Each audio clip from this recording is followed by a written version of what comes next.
melalui Pelan Anti Rasuah Nasional NACP 2019-2023, pelbagai usaha pemantapan governance, integriti dan juga anti rasuah dalam perusahaan pentadbiran kerajaan dilaksanakan dalam pelbagai platform, dan juga kaedah bagi meningkatkan kecekapan dan juga ketelusan pentadbiran kerajaan, termasuklah dalam meningkatkan kewibawaan Suruhanjaya Pencegahan Rasuah Malaysia SPRM.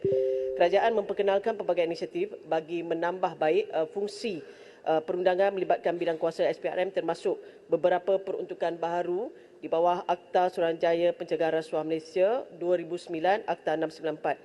Dan SPRM melalui Pelan NACP 2019-2023 juga menerajui 11 inisiatif serta menjadi agensi sokongan bagi 22 inisiatif yang lain. Dalam pelan tersebut termasuklah inisiatif untuk sama-sama memperkasakan SPRM.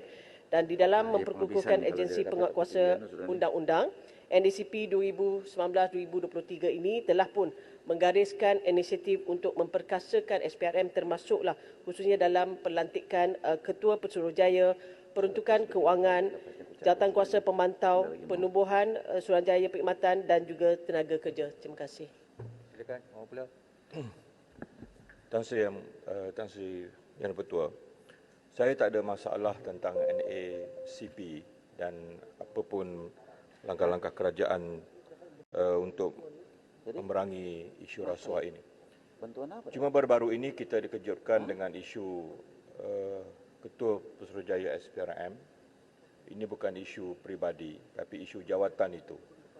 Dan saya ingin mendengar apakah langkah-langkah yang diambil secara proaktif oleh pihak kerajaan terhadap laporan itu.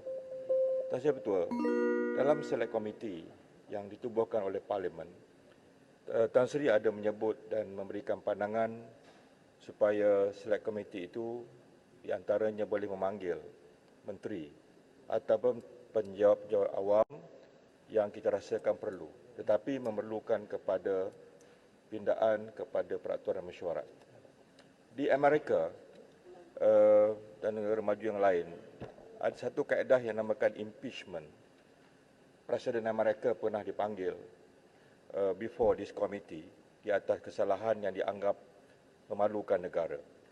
So soalan saya, adakah pihak JPM bersedia untuk mewujudkan badan seperti ini yang lebih bersifat proaktif?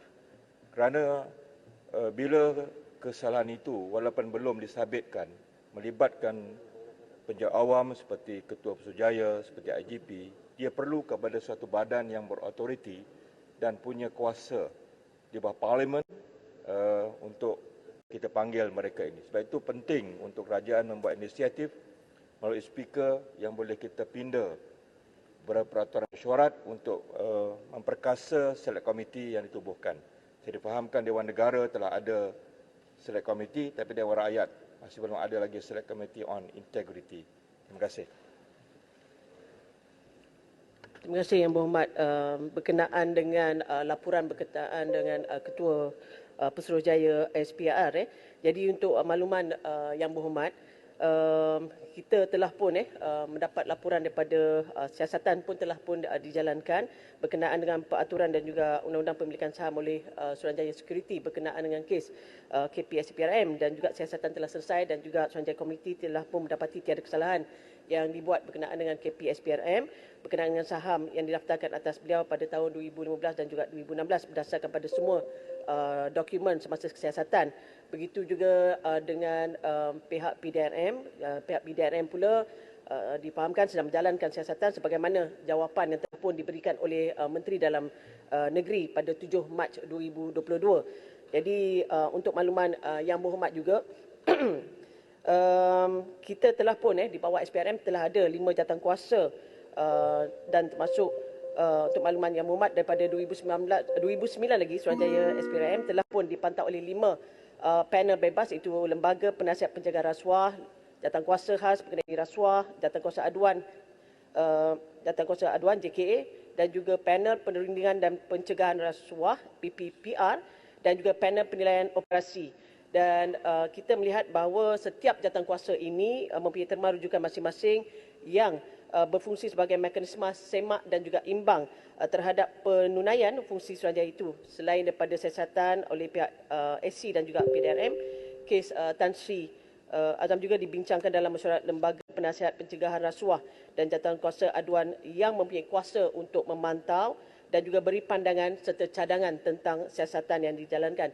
Walau bagaimanapun, tentang cadangan daripada Yang Berhormat berkenaan dengan badan yang ditubuhkan itu akan kita beri maklum balas tentang perkara itu. Terima kasih.